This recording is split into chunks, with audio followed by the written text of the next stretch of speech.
wakoze cyane ufashe umwanya wawe ukadukurikira. Reka ngusabe nugenda udakoze subscribe, share cyangwa utanga igitekerezo aho hasi, ubundi amakuru nkaya akajya kugeraho umunsi ku wundi. Perezida Paul Kagame yavanye ku mirimo witwa Ambasaderi Olivier Nduhungirehe.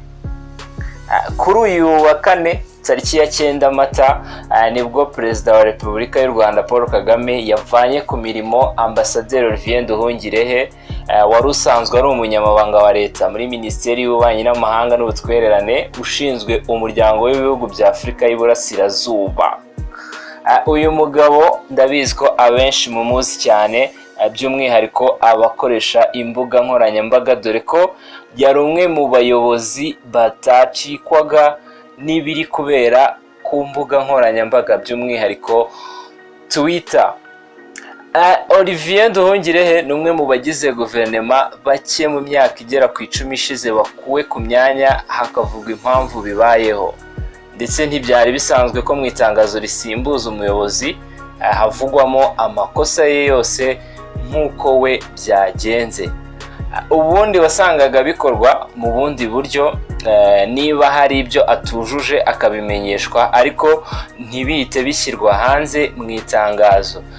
Ibi rero bitandukanye n'ibyabaye kuri Olivier Nduhungirehe, kuko mu itangazo rivana Nduhungirehe ku mirimo ye yari amazeho imyaka isaga 2 ryashyizweho umukono na Minisitiri w'Intebe Dr. Edouard Ngirente mu izina rya Perezida wa Repubulika Paul Kagame, risobanura neza amakosa uyu muyobozi yakoze. Iri tangazo rivuga ko ashingiye ku biteganywa n'itegeko nshinga rya Repubulika y'u Rwanda ryo muri 2003 ryavuguruwe muri 2015, cyane mu ngingo yaryo y'116.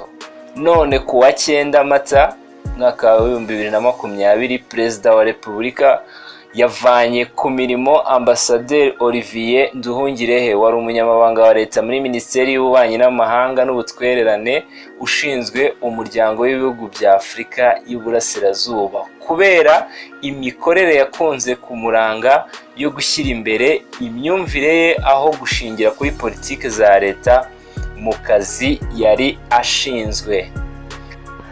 Mu nkuru dukesha igihe.com bavuga ko uyu Ambasaderi Nduhungirehe Olivier yari umugabo utaripfana kandi uhorana ibitekerezo kuri buri ngingo, kandi akabigaragaza ashize amanga, ndetse ntawatinya kuvuga ko mu bagize guverinoma bose yari umuntu wihariye. Ibi ubwabyo bita bisobanura neza impamvu yakuwe ku mirimo ye. Kuva yaba umunyamabanga wa leta muri Minisiteri y'Ububanyi n'Amahanga, Ambasaderi Nduhungirehe yagaragaje amatwara atandukanye n'ay'abandi ba minisitiri, yaba bamubanjirije ndetse n'abari muri guverinoma ubu ngubu. Abakoresha imbuga nkoranyambaga bamuzi cyane ku buryo ari umuntu wasubizaga iteka, ikintu cyiza ashimirwa gusa. Hakaba na bamwe bamunenga ko avuga no ku ngingo zitamureba, zitajyanye n'umwanya yarimo, cyangwa agasabwa n'amarangamutima ku ngingo zimwe na zimwe. Umunota umwe yabaga avuga ku bibazo muri siporo y'u Rwanda byavaho agaha ubutumwa abatifuriza neza u Rwanda, nyuma yaho akavuga ku ngingo zijyanye n'imyambarire mu rubyiruko, bityo akagenda agaruka ku ngingo zigiye zitandukanye. Uyu mugabo wihebeye ikipe ya Mukura Victory Sport ku buryo yakunze kugaragaza aho ahagaze ku ngingo iyo ari yo yose ijyanye n'iyi kipe. Hari benshi bajyaga batera urwenya ku mbuga nkoranyambaga bibaza uburyo abasha guhuza akazi ke ka diplomasi no kubonera umwanya ingingo zose zicaracara ku mbuga nkoranyambaga. Mu minsi ya vuba yakunze kugaragara cyane mu biganiro bigamije guhosha ubwumvikane buke hagati y'u Rwanda na Uganda. Niwe wari uyoboye delegasiyo y'u Rwanda mu biganiro byabereye i Kampala ndetse n'ibyo mu Rwanda bya komisiyo ishinzwe kwiga ku bibazo hagati y'ibi bihugu byombi. Ku itariki ya 30 Kanama umwaka wa 2017 nibwo Olivier Nduhungirehe yagizwe umunyamabanga wa leta muri Minisiteri y'Ububanyi n'Amahanga avuye ku mwanya w'Ambasaderi aho yarahagarariye u Rwanda mu Bubiligi. Mu mwaka wa 2007 yabanje kuba umujyanama wa mbere muri ambasade y'u Rwanda muri Ethiopia kugeza muri 2010, ariko akaba iyo mirimo akaba yaranayikoze i New York muri Amerika. Yavuye muri Amerika muri Gicurasi 2015 agizwe umuyobozi mukuru w'agateganyo muri Minisiteri y'Ububanyi n'Amahanga n'Ubutwererane ushinzwe imiryango mpuzamahanga mbere yo kugirwa Ambasaderi w'u Rwanda mu Bubiligi, aho yamaze imyaka 2 aribwo yavaga mu Bubiligi agahita agaruka gukorera mu Rwanda.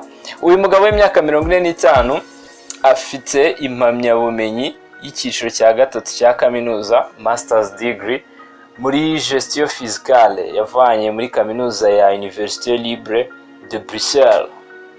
Afite kandi impamyabumenyi y'icyiciro cya 2 cya kaminuza mu mategeko yaherewe muri Université Catholique de Louvain mu Bufaransa. Nyuma yo gukurwa kuri uyu mwanya yarasanganywe, Ambasaderi Nduhungirehe Olivier mu butumwa yahise anyuza ku rukuta rwe rwa Twitter yashimiye umukuru w'igihugu ku cyizere yamugiriye mu myaka 2 ishize akamugira minisitiri. Avuga ko yiteguye gukomeza gukorera igihugu nibaramuka bongeye kumwizera bakamuha izindi nshingano. Ngayo nguko nawe nimba utarakora subscribe ntugende udakanze aho kuri ako kabuto k'umutuku.